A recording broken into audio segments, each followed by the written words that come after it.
So we're very fortunate this morning to have Amanda Lenhart, 96, joining us, and Morgan McGann and John McCarthy, who are both Amherst students. And my name is Amy Behrens. I work as a parent coach with parents, helping them deal with challenging situations of all different kinds and figure out ways to work with their children to establish routines that work and strategies that are suited to the family. And right now, one of the biggest challenges many families face is how to deal with technology. So that's what we're going to be focusing on this morning. And we'll also be involving you as an audience as we get going. Raise your hand if you are a grandparent of teens. Okay, and what about if you are a parent of teens? And what if you are a teen yourself and you're here? A couple teens? Or might be soon. Or might be soon. And what if you are a sibling who has teens, teen siblings? All right, thank you. And what if you're here just because you're interested and want to be participating? Awesome. Well, we're happy to have all of you with us. All right. So Amanda Lenhart is a researcher at the Data and Society Research Institute, where she is leading a project examining the prevalence of cyberstalking and digital domestic abuse in the United States. Before joining Data and Society, Amanda was the Associate Director of Research at the Pew Research Center for 16 years, where she directed the research on teens, young adults, children, and families, with an emphasis on digital media and technology. She's authored over 30 reports for the center, with her most recent reports focusing on teens, technology, and romantic relationships, friendships, privacy, kindness, and cruelty on social network sites. Amanda also regularly speaks about her work to a wide variety of audiences, from policymakers at conferences and hearings, and to the full range of print, broadcast, and digital news media outlets, including the New York Times, the Washington Post, the NewsHour, and NPR's All Things Considered and Morning Edition, among many others, including parent groups. Amanda graduated from Amherst in '96 with a double major in English and anthropology and earned a master's from Georgetown University in communications, culture, and technology. Amanda is a parent and step-parent to 4 children who range in age from preschooler to young adult. And then I'm going to have Morgan and John introduce yourselves a little bit about your time at Amherst and things that interest you and why you're here. Yeah. All right. So I'm Morgan. I originally was class of 2017. I've taken a little bit of time off and actually just took this past year off. So now I'm 2019E. Pertinent stuff, I guess, that's like to this would be that as a queer youth, the internet particularly played a huge role in my teenage years in seeking solidarity and stuff, and meeting other people who had similar experiences, and yeah. I think you can just talk. I'm John McCarthy. I just finished my sophomore year here. I'm going to be a junior in the fall. I'm an economics major, and I also play on the basketball team here. During high school and when I'm home for the summer, I've tutored kids, tutored younger kids, worked at basketball camps, and I actually run my own basketball camp back in my hometown of Medfield. I also have 3 younger siblings, so I've kind of been exposed to teens and like the up-and-coming generation and how technology and social media kind of affects their relationships and how it plays a role in their life. The reason I joined this panel, I guess, is social media and technology is obviously a big part of life today. There's many pros and cons to it, and I just thought it was an important topic to talk about, and happy to share my thoughts. Great. Thank you Thank both you. for being here. Thank So Amanda, I think with further ado, we'll turn it over to you. Great. Let me pull this over a little bit. I'll project. Let me know if you can't hear me. Well, thanks for coming out. Early this morning, rolling out of bed after hopefully travel and lots of fun last night. And so today I'm going to talk about my 2 most recent pieces of work that I did at the Pew Research Center before I left the center back in October of last year. And these, as Amy said, focused on teens and relationships, trying to understand the ways in which social media and digital technologies, particularly mobile phones and social media platforms, mediate teens' relationships. We wondered, what's happening? Are teens really using these types of tools to make friends, to find romantic partners, to support those relationships? Are these tools implicated in any way in the breakups and fights and kind of conflict in those relationships? And so this research I'm going to present today is from a nationally representative study of teens 13 to 17 years old, conducted at the end of 2014 and analyzed over the course of 2015. And so to sort of set the scene, we're going to start off with a little bit of sort of basic data, which is that about 3/4 of teens have access to a smartphone. Anybody who knows a teen, is a teen, spends time with them, knows this is not a surprising finding. What is surprising is the way in which this has really increased incredibly rapidly. So back just in 2012, when we did our previous data collection, it was only about 1/4 of teens who had access to sort of the robust computing power of a smartphone. Given that that has increased incredibly rapidly over the following two to roughly 4 years, it's really been a sea change in the kinds of access that our kids and that we have to content, information, and really to computing in their pockets. And it's also changed in some of the ways in which parents and other people are interacting with teens and their experiences with the internet, with digital media. A phone is a much more private device, right? It's something that an individual owns, at least in our culture, that we carry with us, that we use kind of in private, rather than a computer, which tends to be used in a little bit more of a public way. The other thing to note, too, is that adolescents in our most recent study told us that they go online all the time. Again, not surprising if you know them, but the thing that for us was the most radical finding was that 1/4 of adolescents told us that they go online almost constantly. Again, this is a relic of the smartphone. And it turns out that teens of color are more likely to say that they go online more frequently. About 1/3 of African American teens particularly say that they go online almost constantly. And then the other thing we need to talk about before we kind of get into the meat of these relationships is where teens are going. And so this is, again, from 2014. I think there's been some shifts. It turns out Facebook is still the dominant platform. But what's going on is that teens aren't necessarily spending a lot of time there.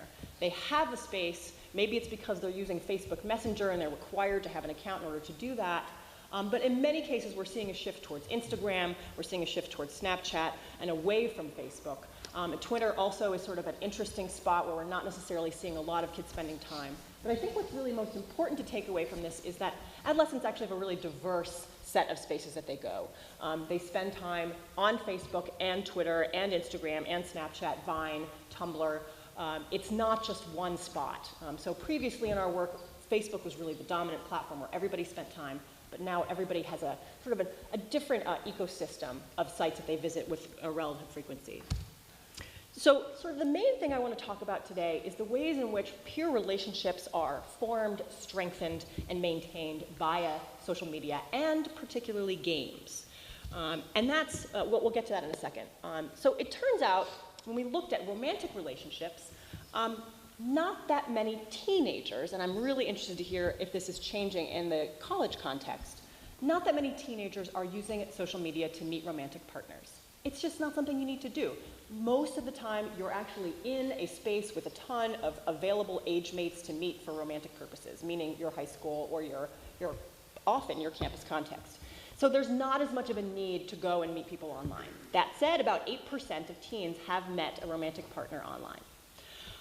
What they are doing is they're actually making friends in online spaces. And this is actually findings that I think sometimes scare parents, because we've heard all these things about, oh my gosh, you shouldn't meet parents, you shouldn't meet strangers online, and here our kids are going out there and telling us, yeah, I meet new people online.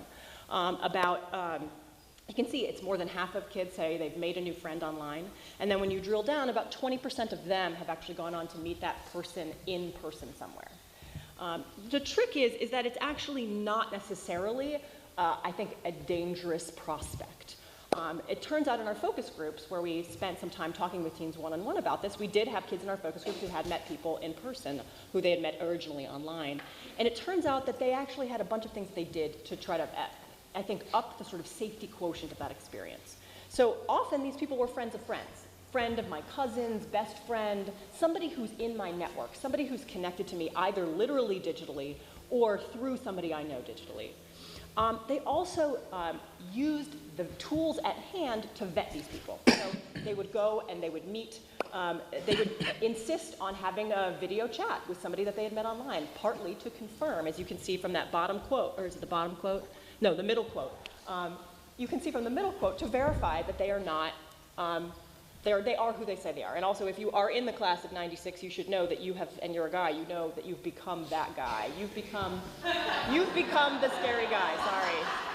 And if you're beyond that class, you were already the scary guy. And the other thing that teens do is they meet these people that they've met online in public places with friends. So they do take steps to try to make that experience safe and reasonable and feel comfortable for themselves. Another main finding from my study was that video games are actually really critical for friendships for boys. It's not surprising if you see the statistics and that boys are more likely to play games. However, I think what's really interesting is that even girls who play games, and there are quite a lot of them, more than half of girls are playing video games, and even the girls who are playing games in a networked context where you really are interacting with people, you're talking with people, you're listening to them, you literally have a voice connection with the people that you're playing with. Girls do not make friends in that context. It's not a friendly context for girls, whereas for boys, it is in fact, and I'm again interested to hear from our panelists if this is the case in their experience, for boys it is actually a way to make new friends, to reinforce friendships, and to literally feel more connected to the other people that they're playing with, regardless of whether they know them in person or not. For girls, the friendship location is really social media. Social media platforms is where they're spending their time and where they're making their friends. The other things to think about with social media in terms of a space for friendship and relationships is that for a lot of teens, it's this place of connection and this place of social support. So it's somewhere where you can go. Teens tell us that it makes them feel more connected to the people in their lives, whether it's information about their lives, whether it's about what's going on sort of emotionally in their friends' lives. They've also felt the sort of warm embrace of social media when they're going through challenging moments in their own lives. More than half of teens say that people have supported them when they've had these difficult experiences. When you're in a romantic relationship, teens tell us, it makes me feel more connected to my partner when I see them in this digital space. We can share more information, we can share things online, and in some cases it makes me feel emotionally closer to them, partly because we can actually talk about things that are sometimes hard to talk about in person. And there's also ways in which other friends support your relationship when you're in a romantic relationship as an adolescent because they see it in this digital context. Another thing that adolescents are doing in these social spaces is they're performing themselves, and you're doing it for friends. Like, this is a performance of yourself for your peers. It's a place where you get to show people different sides of yourself that you may not necessarily feel comfortable showing in person. Whether that's because you happen to love ballet and all of your friends are goth, or if that's because you're a queer youth and you're not yet comfortable talking about that in person with the people you've known since kindergarten. There's a lot of ways in which teens are using these spaces to present different versions of themselves. Now, that doesn't always mean that people feel that those versions are authentic. It doesn't always mean that people feel good about that. That display and performance of self is something that comes from a sense of pressure. A sense of pressure that I have to show a version of myself that is appropriate, partly because my parents are watching, particularly in these bigger social media spaces like Facebook, where there's a lot of different people. Your parents are probably on there.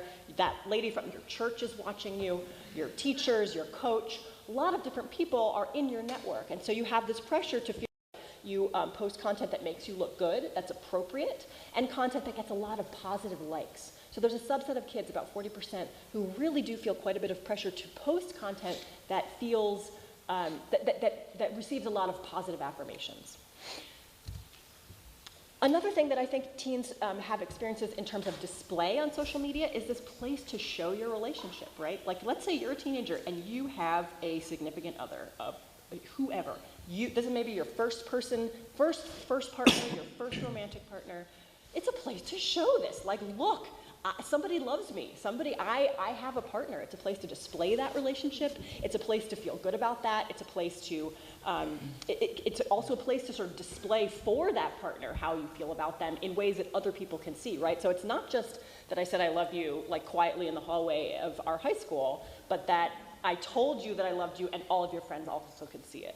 So there's this element of, like, and there's also ways in which teens tell us that there's actually certain sort of procedures, at least in their own kind of context, that they have to follow. Like, so you can see with the quote, like, oh, you have to have, once you have the girlfriend, you have to have the hand-holding emoji with the heart and then the padlock, and that signifies that we're really together. And there's also lots of different ways in which adolescents talk to us about how they really struggle to interpret what they see online when they're interested in somebody, when they're flirting with someone. So as you can see from the second quote, you can see like, I can tell how much a girl likes me depending on the number of Y's she puts at the end of the hey when she hails me, right? Like, hey is better than hey. But it's not all sunshine and rainbows, right? There's things about this that are really challenging. And so there's ways in which when you're an adolescent and you're in the social media space, you lose control over the presentation of yourself because all these other people can post photos of you, they can tag them, they can post photos of you that they didn't even tag, but facial recognition is getting so good people know it's you anyway, or will know that it was you 5 years from now. So losing control of yourself, and this is part of what motivates some adolescents to post a lot of content themselves into these digital spaces, because then at least you're putting your voice in there along with other people's voices and shaping at least what the parts that you control of how you're perceived in this digital world. The other thing is that teens talk about a lot of oversharing. People say, you know what, please, I don't need to know what you had for breakfast. But people post that. There's a lot of that kind of feeling over-involved. And when you have a romantic relationship and you're sharing it online, the flip side of that sort of lovely embrace of your friends who are supporting and sort of giving you thumbs up for your relationship is that sense that they're too involved. If things start to go down, things aren't going very well, you have a bunch of other people who might be piling on. And then we get back to the sort of interpretation element, that sort of the teen who's like examining the number of Y's on the end of the hey, is uncertainty.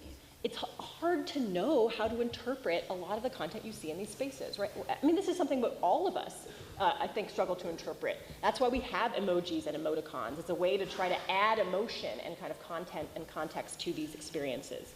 But it makes teens feel jealous and uncertain about particularly their romantic relationships. I don't know what it means when I see my boyfriend with his arm around another girl on the band trip. Should I worry about that, or are they just good friends? And is he posting that particularly to manipulate me? And in some cases, from our focus group data, the answer is yes. So that there's a space in which people aren't always being honest or perfect actors in this digital world. And then again, there's that sort of sense of it's FOMO, it's fear of missing out, sort of feeling negative about your own experiences because you see everybody else's life and you see the sort of the sculpted and perfected version of people's lives that many people share in these social media spaces. Again, because of pressure from people like parents and teachers and administrators who are watching them. And then you feel like, oh, maybe my own life isn't that great, right? Like, I didn't get to go to Six Flags with my friends, and I wasn't invited to that party. And so I think there's a sense of learning to have to feel left out and trying to have to manage those emotions that many teens deal with in these spaces. And just, I want to go quickly. This is some data about harmful behaviors, and that ties into my current work about cyber abuse. And we did have some data in my previous work at Pew that was about controlling and harmful behaviors in romantic relationships. And I'm just going to say quickly that does happen. It doesn't happen to very many teens, but just as we have these kinds of negative and harmful and controlling behaviors in person relationships, these things also happen in the digital world. And the digital world creates ways for people to surveil, monitor, and control others. And that happens in adolescent relationships in the same way that it happens in adult relationships. And I do want to just, because a lot of times I give people a lot of information, at the end they're like, well, what do we do? Like, what is going on? This is hard, this is weird, we're parents, we're teens, we don't quite know where we stand. So I'm going to go quickly through some things that are about what's different today, because I think that's what parents, at least as I as a parent, struggle with. Like, what? This is hard, this is different stuff. What's different about being a parent today, and what's different about being a teen today in terms of content?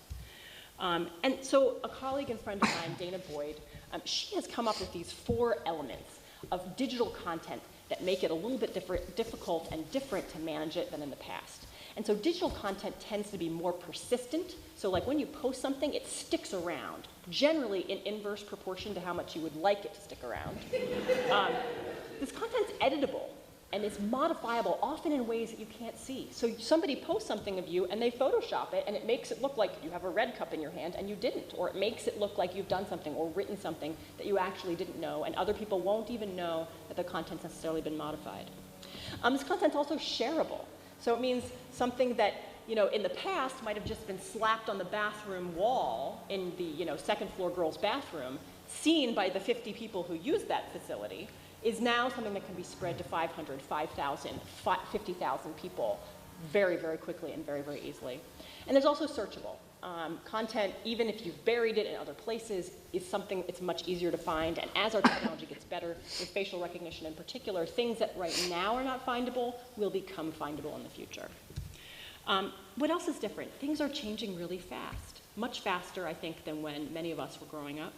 The content and the kinds of tools our kids are using are designed to enthrall. You are the product. Whether it's a video game that's designed to keep you playing by getting you engaged, or social media, which is where you are the thing that is being sold, right? The social media sites want you to keep coming back and adding more and more content because that's what draws other people back who then look at advertising. So you're the product, and our kids are the product. Expectation and norms of communication are different. Now that we have these devices in our pocket all the time, we expect people to be much more reachable and much more nimble, much more accessible. We also have an easier access to a wider array of great content and information. So, suddenly when I'm in the store and I'm looking at the sweater, I can click and see if it's available for a cheaper price at another place. So what can you do?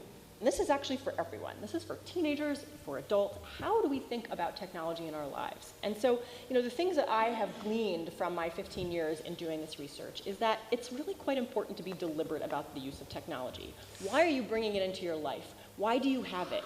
What positives does it offer you? Does it connect you to other people? Does it make you feel engaged with the community?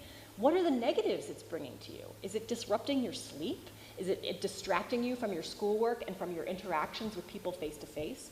And how do you feel about that, right? Do you feel like, hey, that's okay because I'm reaching out to people who are meaningful to me? Or do I feel like I'm losing something in my in-person relationships? And then striving for balance between time with the content and time with the screen and time without it. And I think really in my work with pediatricians, that's what I'm seeing the recommendations moving towards a balance of time rather than necessarily restrictions. For you as parents and grandparents, what do we do? So, broadly, our job is getting our kids from where they are right now to a digital adulthood where they are competent actors in space so we can send them off to college or university and know that they'll be able to navigate that world with sort of grace and ease. And that's not always easy, but that requires us in some ways to scaffold them into more and more responsibility in their own digital worlds to teach so they can learn through different experiences and become better and more competent users of this technology. Part of that requires us to balance risk and opportunity, right? So for every way that we restrict our children, we also sometimes restrict opportunities for them to learn, grow, and connect. And so trying to find the balance there and realizing that just because there's a risk of harm doesn't mean that the harm will actually occur is something that we really need to be concentrating on when we think about kids. From my perspective, my goal as a parent is to have my kids have a balanced media diet. What that diet looks like for your particular family might be different than my family. Maybe you're vegetarian. Maybe I like to eat meat. Maybe I'm on a paleo diet. So with the food analogy I think works here. There's a bunch of different ways I think to be a competent and I think thorough digital parent. The one thing that I often find to be useful, and I have some slides at the end which we can show if people are interested, is creating a family media plan, particularly if your kids are younger and you're moving towards the teenage years. Sit down together and co-create a plan that says, hey, we're going to spend 5 hours a week during the school year and during the school week on media. You get an hour a night. You get to choose how you spend that. If you do really well in a class, you get to have 5 hours of video games. Whatever works for you. But co-creating that, I think, brings everybody to the table and has everybody feel invested in that experience. And then the other thing I would say is being transparent is really key. So if you are going to monitor your kids, tell them that you're doing that. If you are engaging in that monitoring, particularly for older adolescents, have it be for a good reason. Have it be because you think your child is engaged in illegal activity, destructive behavior, is ill. If you think it's just sort of the run-of-the-mill adolescent stuff, I might give teens a little bit more freedom to explore that. And I'm going to stop there and say thank you so much and really look forward to continuing the discussion with everyone. Thank you.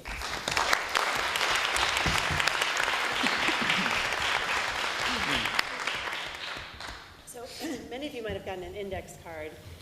If you want to just take a minute to either write a question that you have and to just share with a neighbor a question that you're thinking about or something you're wanting to understand. We'll just take 1 minute just to share with somebody next to you something that you're thinking about. about after hearing Amanda's presentation?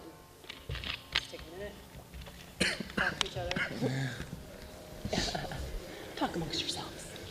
There's actually, I think, a podcast that's you like a lot that's very relevant to this, and it's called Still Buffering, and it's older one. It's like a woman in her 30s and a 15-year-old sister talking about being a teen. It's like talking about being a teen in the 90s and a teen today. That It's sounds three sisters. awesome.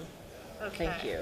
What a great All right, suggestion. I'm sure those conversations could continue, but if you wrote a question on an index card, Gail, who's right here, is going to collect the index cards.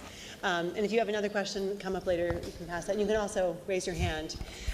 So Morgan and John, I'm interested in hearing if you have questions that came up for you, or if you have experiences that really resonated with what Amanda had to share. I can start John? it off. I've always used social media as kind of an extension of myself and as a way to kind of maintain support or strengthen friendships that I've already made, like face to face, like in person. And part of your presentation, you said that some people use social media outlets as a way to kind of express a part of them that they don't necessarily feel comfortable expressing in person. And also, I kind of got the sense that in the last, I don't know, since I've been a teenager, I think there's kind of been a shift where technology and social media is maybe like turning into kind of the foundation of friendships and relationships, and I think that's kind of a problem. I think it has to start like face to face, and then this is kind of an outlet that's used to kind of further those friendships and relationships. So. Yeah, I mean, I'm somebody who, all right, if I'm sitting at my computer and I have a web browser open, I probably have a Facebook tab at any given time. And I don't know, I'm somebody who, I've actually met a surprising amount of friends through like Facebook and stuff. And even my first high school girlfriend, she was a friend of my cousin's, and I got to know her because of Facebook. But, you know, with the way I've always seen it is, well, it's all, you know, it's performative, but in the same way that, like, I feel like almost for young people, in the same way that just the entire teenage experience is incredibly performative. It's like that performativity is kind of endemic to the teenage experience. Yeah. But I think that it can exacerbate it. Like, for me, it doesn't, because it's kind of like, I'm like, all right, if I find, like, you know, it's like, I just found this funny. If you find it funny, that's okay. But if you don't, then, you know. So yeah, it can either be something you can use in a really personal way, or you can kind of present this sort of like non-self, or like this ideal conception of yourself that you want other people to have. And Amanda, how has the research affected you as a parent? And it's a big question. Yeah, it's a great question. I mean, in some ways it helps me to know the ways in which my own children are not sort of mainstream in some ways in their own kind of consumption habits. Like, I had kids, my older kids were not particularly into social media. They were much more into things like fan fiction and reading and writing fan fiction. And so it helps me to sort of center my own expectations from them. I'm like, oh, okay, I know where you fit in on the spectrum of parenting. But I think I know where you fit in. I kind of know, and it also, you know, means we have dinner table conversations where they're like, damn, we aren't going to be able to do anything with you around. So there's definitely that element. But, you know, I would say as a parent, I'm still, you know, we still have challenges. I have so my kids are 3 3/4, 15, 18, and 20. And, you know, for the 3.5-year-old, we really still struggle with figuring out how to manage her experience with media and screen media. She happens to love using a tablet, mostly to watch children's programming. And so we allow her to do that upon occasion. But when that stops, for us, it yields, you know, really kind of really big tantrums. And so we've really struggled with how to manage that, right? I know the research, and yet I still struggle with it. So I just, you know, I want to say to parents out there, this is not easy. And managing it for each different kid, I mean, that's the thing I think I've really taken away is, you know, each of my daughters, I have 4 daughters, each of them is a really different person with really different needs and really different ways of using the technology, as well as the sort of the micro-generational problem, which is that, you know, what the 20-year-old did and what was the sort of platform of art for her high school years is not the same as the 18-year-old, and certainly isn't the same as the 15-year-old. And goodness knows what it's going to be when the 3-year-old is a teenager.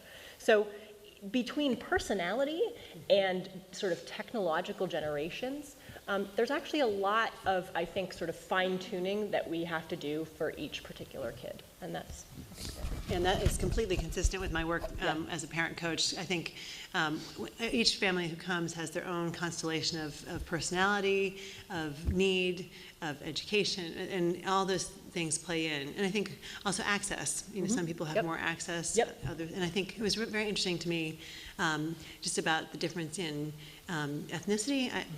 That was something that surprised me, and I'm not sure why that is. Do you have any sense of that? You know, so there's some really interesting differences by race and ethnicity, particularly amongst African Americans. So in our data, the sample size was not that big, so there's a lot of what we would call high margins of error. So we take a lot of what we see with some of the smaller subsamples with a grain of salt, but African American populations in the recent years have been more highly mobile, so connected on mobile devices, and in some ways more likely to be connected on mobile devices than even to necessarily have a desktop computer, and also tend to be more intense and intense users of the technology itself. And then I think there's also sort of subcultural things. So Twitter was dominated by African Americans initially, and now has become a little bit more like the United States, so it still tends to be more sort of, it's a mix. But, and partly I think that was because there were a lot of African American sort of thought leaders, entertainers, comics who were on that space and drew a lot of young African Americans on there who then drew their siblings, and it became a network where your friends were all there, and that's where you went to talk with your friends. And I think that's what happened. Friends and different groups of people go to different platforms and create networks there, and that's what draws people into these different platforms and spaces. I'm also finding that in my own family. My 13-year-old daughter is aware of all these different articles that she's reading, and then it influences our discussions. That's one of the things I'm enjoying, is that I think the level of discussion we can have and the things that she knows about are much wider than I think what I knew about at that age. And for both of you, with your siblings, you have, it's just the two of you, right? Yeah, it's just us, and we're twins. So. You're twins, you're the same age. Yeah. Do you find that you use media differently because you're two different people? Yeah, you'd say, right? Hi there, Connor. I would say we use them pretty differently. I know that I use stuff like Facebook way more than my brother, but it's just a really, really convenient way to keep in touch with a lot of people.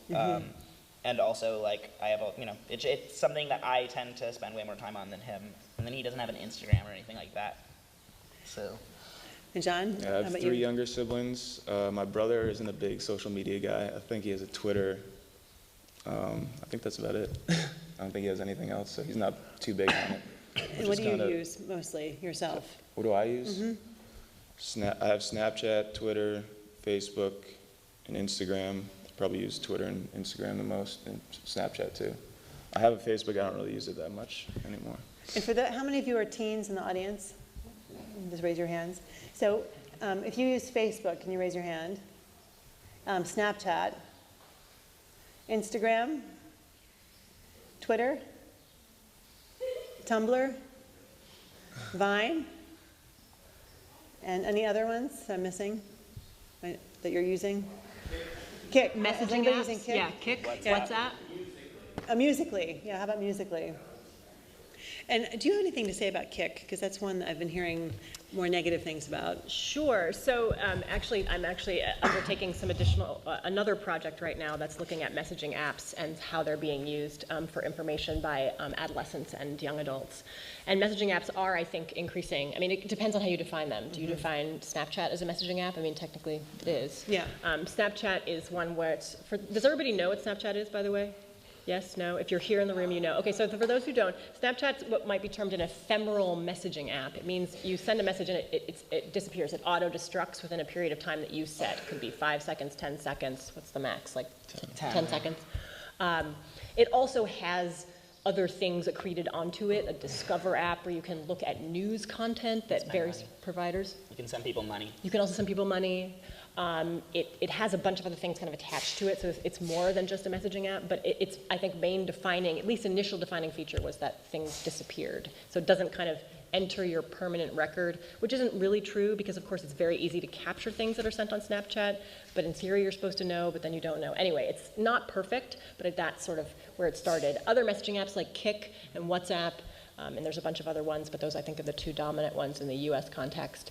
Those are really ways that have sort of expanded on your basic text messaging and allowed for all sorts of different types of sharing. Sometimes they have stickers, they have other kinds of content attached to them. Sometimes they now have bots in them where you can talk to people through the bot, sort of early AI, artificial intelligence.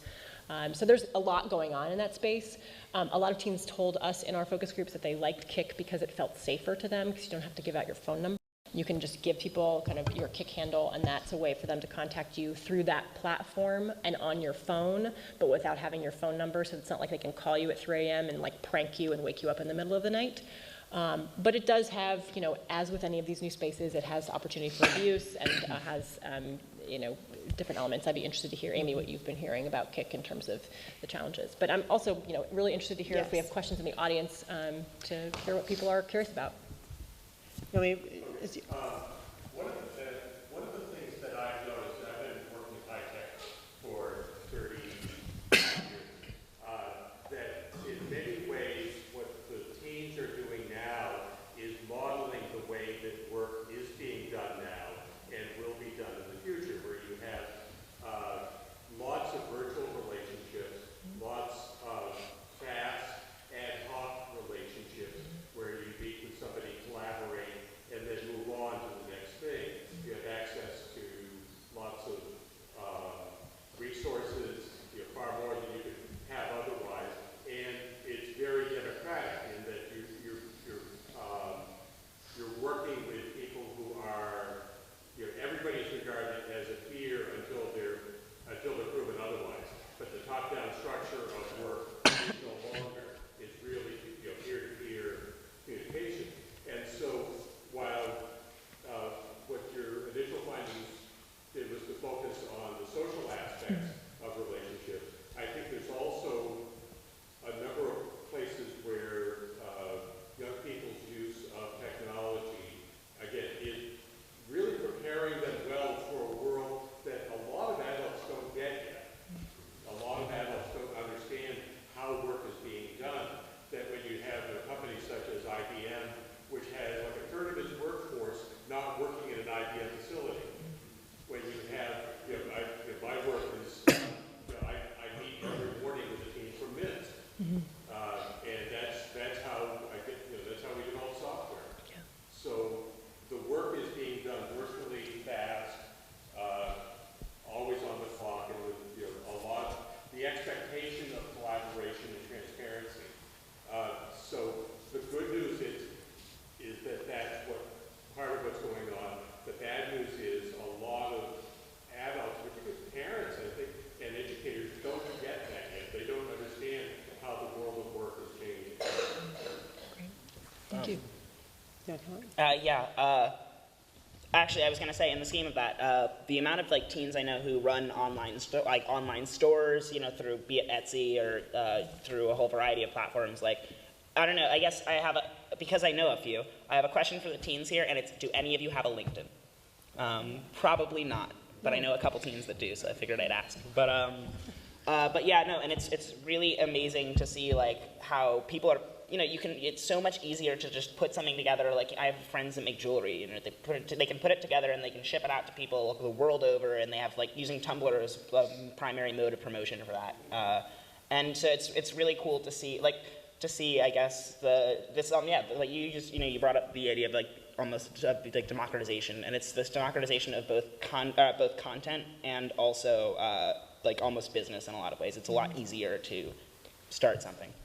I would also just push back on that a little bit, which is to say I think that's really, really very clear in certain industries. I think there's other industries that are a little still more, we might call them legacy, that still have more FaceTime expectations, that still have more expectations for sort of a high-touch work experience. And so I think, yes, I definitely think the tech industry, who's making a lot of the tools that are in some way shaping our teens' experiences and our experiences, is working in that way and is making tools to shape people towards that. I think there's still other industries that aren't necessarily, and I think that sometimes struggle with how to integrate people with certain expectations about how they want to communicate into the kind of workflows that those industries currently expect. Because we're getting closer to the time, I'm going to summarize some of these questions and put them together. Great. So we have a question about body image and how body image is being affected by the use of media. That's one question. And then another one is about how people are reading emotional cues and developing empathy. So those are somewhat related because they both have to do with the physical perceived experience versus the online experience. So I'll take the second one first, and obviously I want to hear what you guys think about it as everybody thinks about it. You know, in my experience, the emotional and physical cues is something that is certainly a challenging thing to manage in the mediated technology space, where you have a screen between you and the person you're communicating with. We've tried to work around that through creating emojis and creating kind of other tools. I also think we're moving towards more audio and video interactions in our digital space, partly because of the challenges of textual interactions. I also would say that the flip side of that is that there are moments, particularly which adolescents talk to us about, when there's a value in not having the emotion in the space, when you're trying to have difficult conversations. People sometimes go to a text-based thing. Some teens tell us, I have to say something hard to my mom. I'm going to text her, because then we can kind of keep emotion out of it, at least initially. Everybody can kind of calm down, and then we can talk face to face. But I do think the other thing I always want to remind people, though, is that our teens, for the most part, still spend 8 hours a day in school interacting with other people face to face. Even if they come home and immediately jack in and spend the rest of their day in front of a screen, they still have a lot of time in their day when they're talking to people face to face. So it's not like all our children do is stare at screens. And I think sometimes we forget that, because we as parents mostly focus on that sort of that afternoon time when there's that sometimes the battle and the struggle between screen time and non-screen time. I haven't seen any research that suggests a decline in empathy. I'm also pretty skeptical of the research that talks about an increase in narcissism. If you've actually looked at the measures used in that research, it's stuff that I think many people in this room would actually want their children to have, which is about being sort of confident and kind of a go-getter. So I would say, in my experience, I'm not sold on that. And related to that, what about stress? That's another one of the questions that came in. Is social media increasing the amount of stress or decreasing it? I don't know if you've seen any studies about that, and if either of you want to comment on stress level. Yeah. I mean, in a lot of ways, it kind of depends on the moment. Social media can be a fantastic source of catharsis, but I don't know, I guess part of the queer youth experience, I don't know, ways that it is stressful is because it's always there. So I don't know, one generational divide I've noticed with my parents is sort of starting cyberbullying, and it's why don't you just turn it off, walk away. And it's but you understand that it's still happening continuously, and even if you can't see it, this is being done in a super public fashion. So I think in ways like that, it can be really stressful. And I think that in a lot of ways it can foster a sort of self-consciousness for some that, is really isn't unnecessary, but a tragic product of sort of the nature of these things. Kind of going off that, I think it's a give and take in terms of the self-consciousness thing. So much is out there that you really, when it comes down to it, you don't have too much control over. So that can cause stress, but like you said, with the texting and Snapchat, it's also another outlet in terms of communicating with people with stuff that might be hard to talk about, to start with, person to person. So that can kind of help with the de-stress part of it. Yeah, I mean, it's a new space to navigate. It's challenging. Our parents don't have models for it, and it's hard to watch your child struggle with learning how to do something, and that's in some ways what we're all learning. We're all learning how to navigate these spaces. It's not. I don't think it's easy for adults either. We haven't done a lot of research that suggests an increase in stress with youth. I mean, there is work that suggests that our youth have there's some things that are increasing in our culture and some things that are decreasing. That crime and a lot of sort of indicators of child well-being are actually, the ones that show that our kids are doing better are increasing. The ones that show our kids aren't doing worse are decreasing. There are some that aren't, and some of them are around mental health, and some of them are around physical health, around obesity, and this kind of gets back to body image. I mean, the body image issue is there. I think we've always had content in our culture that tries to shape the images of the bodies of our youth. There's more of it, and certainly if you have somebody who has an eating disorder, there's content on there that's very pro-eating disorder that can be disturbing and challenging for young adults and for parents to see, and trying to understand how to do that. The challenge with a lot of that kind of difficult content, I think, is that if you try to ban it or drive it away, you drive it underground, and then you just can't see it, and you're not aware of it, and you can't talk about it and engage with it. So I think there's really a tension there between sort of trying to protect people from difficult content, particularly around eating disorders and body image, and trying to have a conversation about that. I think one of the things, like from the parent coaching that I work with parents, is to really remember that relationships are primary, and especially in person. I think, and with our children, I think there's a desire sometimes to control how it's going because of fear. So figuring out what you're afraid of, and what experiences of your own are coming up, but then choosing to honor the relationship above the control. I think that's usually a way of navigating. And it's challenging, but. I like that, though. I think that's a really great thought, putting that relationship first. I think that's great. And another question, another pair that I'm going to put together is time management, and also how teens are often using multiple forms of social media simultaneously, which kind of fits in with the time management. So you can speak to either one of those angles. Yeah, I mean, I'll often like have a Facebook open. Maybe I was on Twitter back in '09 because I'm a cool kid, and then I just sort of like made one again to try to get back into it. And so like I usually have like a Facebook tab, a Twitter tab, Tumblr tab. Like there's a lot of just doing so many things, and it can make time managing really hard because it's like it's in instantaneous communication. So it's like, oh, my friend just messaged me. I really need to write this paper, but oh, that's like totally great gossip, and then you want to talk about that instead, or even just anything like procrastination. I think is so greatly exacerbated by all forms of social media, unless you're using it specifically like productively, like running a store or something. Yeah. I kind of just use it as like a time filler. Like if I'm ever like bored or I'm watching TV and it's a commercial, I'll just pull out my phone and kind of check what's going on. But I don't think it like substitutes like things that I do like day to day in terms of stuff I need to do and like that's actually like me. So you're able to manage what is productive for you with your, and you used to use it more in time-filling ways. I can really only speak to my own experience, which is that about a year ago, maybe a year and a half ago, I turned off notifications on my phone. So I don't actually get notifications of when I have mail. I don't get notifications of when I have messages, with like one exception. And I find that has really helped me personally in terms of time management, because I can now go and engage with the platforms on my own terms and be like, okay, I have time to check my email now, and now I'm going to check my email. I have time to see what those text messages are about now. I'm going to check those now.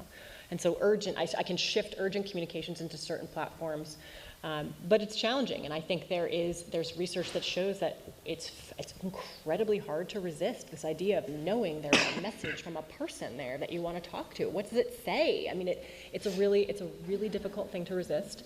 And I think that's something that I think we all as adults have to navigate and manage. And I would say also from a parent perspective, like, when you have younger children in the home, you're modeling behavior. And so when you have your phone up on the dinner table and you're, flipping through your text messages and you're like telling your kids to put their phone away, don't be surprised if they're like, put your phone away. It is, and it's hard because, many of us have jobs with professional expectations of kind of instantaneous communication and being constantly in contact, and we kind of can't be detached from our phones for professional reasons. But finding ways, I think, to carve out time away from the phone and away from the tablets to model for your kids a balance, I think is beneficial to all of us. And I think the modeling was one of the points I wanted to emphasize. I think, really thinking about how do I want my children to be behaving, thank you, and then trying to really enact that ourselves. And it's hard. And my children also remind me sometimes if I'm, if I happen to have had my phone in my pocket and I took it out and put it on the dinner table, because there's research that shows that even in the presence of a phone on the table can be distracting. Yep. So having them somewhere separate. And I think really thinking about space, like what space do you want to create, like when you're traveling in the car, when you're sleeping. I think sleep is another thing that I think a lot of kids who have their phones using them as an alarm, it's insidious, because then somebody can ping you at 3:30 in the morning. So I think, like in our family, we have all of our phones are docked downstairs, and including my husband and me. And I think so thinking about which spaces you want to protect. Yeah. Have you found yourselves also doing that in terms of protecting certain spaces? Yeah, sort of. I mean, for me, during my year off, I took the bus a lot, and so usually, like, I don't know, my whole goal was to the only reason I'd use my phone was to read news. I'd turn off to put it on Do Not Disturb and just read news if I'm going to use it at all. But I don't know. It's really frustrating that I have to make such a conscious effort, I guess, to not look at my phone. Or sometimes I'll walk my dog and I'll leave it at my house just because it's a moment. It's just living in the moment for a second because I totally don't do it enough. That's interesting. Going back to what I said before in terms of the time management. So I use Twitter and Facebook as kind of just time fillers. But going back to notifications and messages and Snapchats, that's kind of a constant thing. If I get one, I'm going to respond to it right away. So it's kind of I always have my phone on me. So. And just one other thing to flag for everyone is that many of your devices emit a blue light, and if you're looking at that, and it actually reacts to your brain, and some research suggests that it actually kicks off the melatonin in a way, and it disrupts your sleep. Because blue light is what we read in the morning, and it tells us to wake up. So there are apps that you can get that actually turn the screens of your devices to an orange color, which takes the blue light out. So if you're doing things that are like graphic design where color is sensitive, you probably can't use them. But if you do need to use a device relatively late at night, having this one, the one I use is called Flux, but there's a bunch of them out there, these Amber apps that allow you to continue to use your device kind of closer to your bedtime than you might otherwise want to minimize some of that sleep disruption. I personally have one computer with it on there and one without, and I notice the difference when I'm using the one without it. And it also, just so you know too, it depends, the closer the device is to you, the more the effect. So when you have your smartphone up by your face in the middle of, or even your e-reader, that's more of an impact than a laptop screen or a television, just further away. Interesting. Also, a question on how using multiple devices or screens affect the brain. I know I've done some preschool talks about that, and I think for preschool children especially, it's more, I think the main problem is what kids are not doing when they're using screens. That's the problem, because I think the human brain really needs to be having three-dimensional experiences with people and with things to be exploring. And so if kids are on a tablet, then they're not outside playing or they're not talking to somebody. Have you seen research more with the teens and the brain? I've actually mostly focused on the research on the younger children as well around that issue, and it's really shifting. So the AAP had the guidelines to not have kids have any screen time before the age of 2, and they're actually rewriting those right now, and they'll be out at the end of the year. And from what I've seen of them, they are shifting more towards a more balanced use and talking about interactivity. So I think they still have that exact same thing that you're talking about, wanting young children in particular to have experiences with adults, talking, learning about language, manipulating items, physically engaging with the world. But there are some things on some of these tablet devices where kids can interact with the device and learn and have positive learning experiences from the device itself. So I think they're sort of moving away from completely completely banning or suggesting the banning of all those devices, but thinking very thoughtfully about what to use and making sure that the content is really high quality and that you're using it with a parent, which of course isn't really how parents use it, but we'll get there next time, right? Another bit of research that I've been reading about recently is just that to really develop problem-solving skills with your teen is to really be able to hear the other perspectives, and so I think that fits in with having the face-to-face time. And I think in some ways having the media can be used to see other perspectives, and that can be helpful, but it also can hinder, if a child is using a screen to fill up their free time, they're not having the chance to work out with another person. And I think the discourse in the screen-mediated communication is not always, shall we say, gracious. Right. In my work on cyberbullying and on cyber abuse and on online harassment, which is what my current project is about, we do see a lot of moments in which these mediated spaces allow people, partly we think because they're mediated and people don't see the emotional cues, they don't have your voice, they don't have your body language, and feel more comfortable saying things in those spaces that are hurtful. It's the same reason. It's all the same reasons why it can be positive, but it can also be negative. And we do see that discourse. And I think that's a hard place. It's hard to grow up in that and seeing, oh, I'm going to go look at the comments on that news article I just read for class. And whoa, like hair scorching. So I do think there's challenges around helping kids to understand what is a kind of appropriate discourse to have with people if they're, in fact, engaging with that in the digital space. One other question was about, okay, it's time, so wrap it up. Okay. About Dana Boyd's distinction between drama and danger. I don't know if the person wants to elaborate on that question.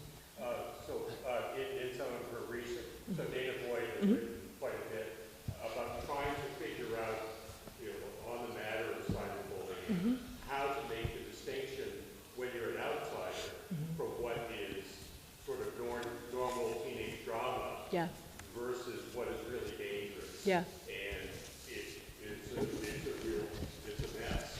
It is. And so, both Dana and I in our work, she and Alice Marwick pioneered this idea of drama, which we then took and used in our focus groups and used in our quantitative research. And we found, similar to what she found, a lot of teens will apply the term drama to things that outside adults view as cyberbullying.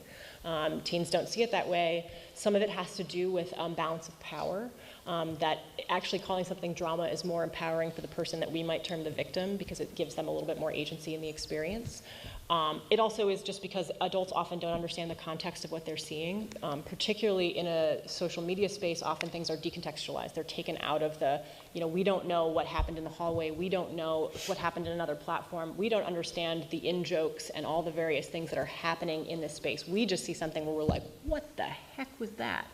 And so I think it behooves us as adults to step back and to, I would say, allow youth to tell us. So in my study on cyberbullying, which is in this report I wrote in 2012, I think, on kindness and cruelty on the internet, we found that, in fact, there is a subgroup of kids who will describe their experiences as cyberbullying. It's about 1 in 5 kids, or as bullying, 1 in 5 kids broadly. For the cyber element of it, it's only about 9% of kids who say what they've experienced is cyberbullying. The drama side, however, is many more kids are willing to say that I've experienced drama. So it's challenging. I don't know that we can quantify it in ways that make adults feel comfortable, but I personally lead by allowing the youth to tell us what they experience. I think that is actually a good point to end on. It's just, I think, really, as grandparents and as parents and as siblings, and also those of you who are working with youth, I think really taking the time to hear their perspectives instead of making assumptions, because I think assumptions are the enemy. Because there's so much we don't know. So I think maintaining an attitude of humility and curiosity as opposed to assumption and judgment really enables more of those conversations to take place. Do either of you have closing thoughts that you want to share about? Sure. I mean, I guess, just listen. I don't know, you gotta listen to your kids. Because, I was totally a child of the internet, and so there are things that I, understand and recognize that, are really arcane and foreign to my parents, or things where they'd be like, why are you doing that? And it's like, no, it's not sketchy, I promise. So, I don't know, it's one of those things where a lot, as young people, we use these things perhaps too much, but, there's a lot more first-hand experience with these sort of dynamics on these platforms, and you bringing up context is really important because, pretty much everything on social media, period, can be so decontextualized, and so it's important you can have your face value reading of it, and then talk to your kid about what's up on a good faith. I think the key is it has to be on a good faith basis. I guess I'd just say, to be conscious of our dependence on technology and social media. I mean, it's obviously up and coming, and it's a kind of a sign of things to come in the future. But to not kind of forget about the human element, not let it overtake that. Let it kind of aid the human element and not substitute it, I guess. Great. I think I'm just posting. I have 2 slides. This is one to sort of. This is a list of places to go to find acceptable use policies. I call them that, or family media contracts. So for families that are looking for models on how to write those and to use those in their own context. And then this is a list of resources that I like. They range in age. These are a little bit more tilted towards elementary. Michael Rich, the mediatrician at Boston Children's, is great. He answers a lot of different kinds of questions on his site. And he's just generally kind of a smart guy. Common Sense Media has a lot of really great resources for parents, both on content to consume and also acceptable use policies and parenting on digital platforms in general. Children's Technology Review is more, it's more academic. And then the Joan Gans Cooney Center has a bunch of great resources for parents of younger children, more like elementary age. So that's what I'm going to end on. I'm happy to answer any more questions that people have after, if people are interested, and also please feel free to contact me if you have questions. Thanks. And thank you all for being here.